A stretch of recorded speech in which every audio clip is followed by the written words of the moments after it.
शिक्षकों के लिए जिन्हें उत्तर प्रदेश में अपने अधिकार के पैसों के लिए दौड़ाया जा रहा है। वादा कर कर भी इतना लाचार बना दिया गया है कि अब घर चलाने के लिए ये शिक्षक सब्जी बेच रहे हैं और मजदूरी कर रहे हैं। नाम राशिद अंसारी, नौकरी उत्तर प्रदेश में हरदोई के सरकारी स्कूल में अनुदेशक की। मजबूरी फल का ठेला लगाकर घर चलाना। लौकी, तरोई और तरबूज लेकर मंडी में जिन्हें बेचते आप अभी देख रहे, इनका नाम है मंजेश। नौकरी ये भी उत्तर प्रदेश के हरदोई में सरकारी स्कूल में अनुदेशक के तौर पर करते हैं, लेकिन मजबूरी ऐसी कि सब्जी बेचकर ही अपना घर चला पाते हैं। तीसरी तस्वीर देखिए, नाम नवल किशोर, काम उत्तर प्रदेश के ललितपुर में सरकारी स्कूल में अनुदेशक। मजबूरी घर चला सके इसलिए ई रिक्शा चला रहे हैं। चौथी तस्वीर, नाम अर्जुन सिंह, काम उत्तर प्रदेश के मथुरा में सरकारी स्कूल में अनुदेशक। लाचारी, सरकार की वादा खिलाफी की वजह से चौकीदार बनना पड़ता है। और अब पांचवी तस्वीर, नाम संजय कुमार, काम उत्तर प्रदेश में बाराबंकी के सरकारी स्कूल में अनुदेशक। मजबूरी सरकारी विश्वासघात के बाद मजदूरी करके घर चलाने की।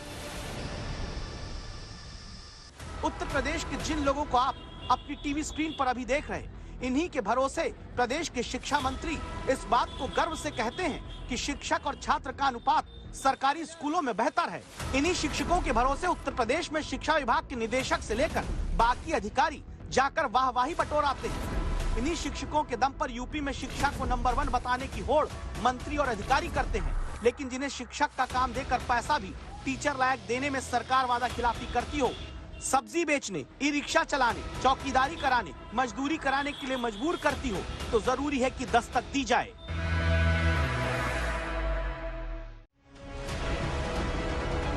उत्तर प्रदेश में जुलाई 2013 से ऐसे स्कूल जहां 100 से ज्यादा छात्र हैं, वहां शिक्षक के तौर पर अनुदेशक रखे गए। इनका काम शारीरिक शिक्षा, कला और कार्यानुभव की शिक्षा देना तय हुआ था कि अनुदेशक हर महीने उत्तर प्रदेश में 7,000 रुपए पाएंगे।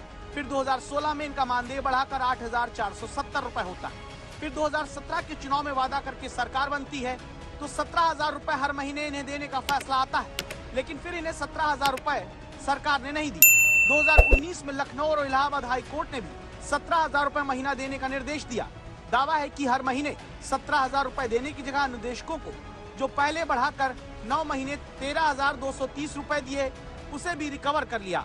फिर चुनाव से ठीक पहले 2022 में ऐलान करने के बाद अप्रैल 2022 से अनुदेशकों को 9,000 रुपए महीना देना शुरू हुआ।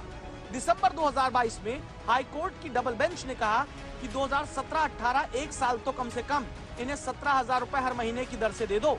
मार्च 2023 में सरकार अनुदेशकों को पैसा देने की जगह सुप्रीम कोर्ट चली गई। नतीजा, जिन हजारों लोगों को शिक्षक के तौर पर बच्चों को पढ़ाना चाहिए, वो दावा है कि स्कूल में ड्यूटी के बाद खाली वक्त और छुट्टी में सब्जी बेचकर मजदूरी करके घर चला रहे। 9,000 रुपए में आखिर कोई घर कैसे चलाएगा?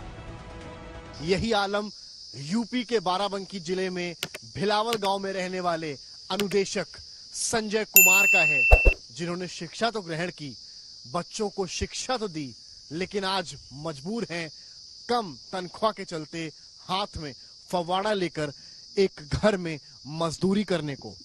अरे सर, चल नहीं पा रहा है, लेकिन किस तरह से जीवन यापन किसी तरह चल रहे हैं, किसी तरह से काम चल रहा है।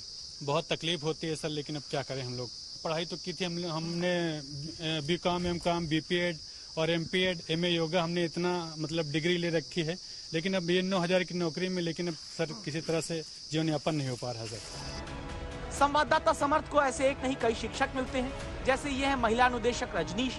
बच्चों को स्कूल में पढ़ाने के साथ घर चलाने के लिए सिलाई मशीन पर हाथ चलाती हैं, गांव वालों को कपड़े सिल कर देती हैं। सवाल उठता है कि शिक्षकों को वादा करके पैसा देना जरूरी है या कोर्ट में दौड़ लगवाना? 17,000 देने का आदेश दिया, लेकिन सरकार उसको भी नहीं देना मुनासिब नहीं समझी और सरकार माननीय सुप्रीम कोर्ट में चली गई। हालांकि सरकार की एसएलपी अभी वहां एक्सेप्ट नहीं हुई है। जब इन्हीं शिक्षकों के हक की दस्तक समर्थ ने शिक्षा विभाग पर दी, तो कैमरे पर बिना आए क्या जवाब मिला, आप सुनिए। विभाग द्वारा ये बताया गया या यूं कहें कि पल्ला झाड़ा गया और कहा गया कि क्योंकि मामला अभी सुप्रीम कोर्ट में विचाराधीन है, इसलिए कोई भी एक्शन तब तक नहीं लिया जा सकता है और सुप्रीम कोर्ट जैसा भी आदेश करेगा बेसिक शिक्षा विभाग उसका अनुपालन करेगा। नई शिक्षा नीति देश में आ गई, लेकिन तब क्या खेल, कला, कौशल सिखाने वाले अनुदेशकों को यूं हक के पैसे के लिए लाचार करके नई शिक्षा नीति चलेगी? समर्थ श्रीवास्तव, लखनऊ, आज तक।